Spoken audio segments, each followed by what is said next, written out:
Hi guys, welcome to vlog again. And then my fruit stand. This may fruit stand. Nagbalat siya ng santol. May fruit stand. Pero hindi pa man siya ka dami-damihan.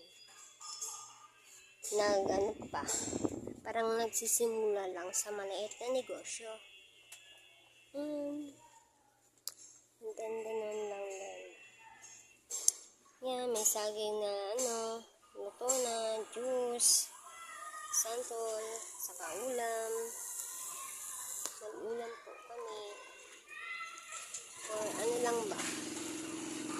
Para may gustong bumili ng ulam, may uulamin. Yan lang. Yan.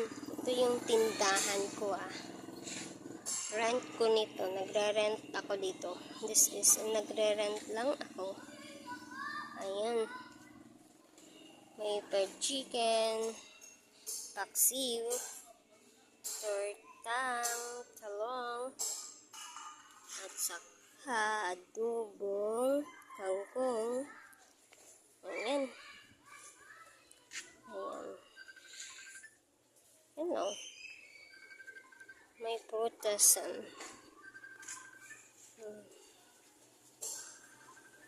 Ito yung pwesto. Ito yung kapatid ko.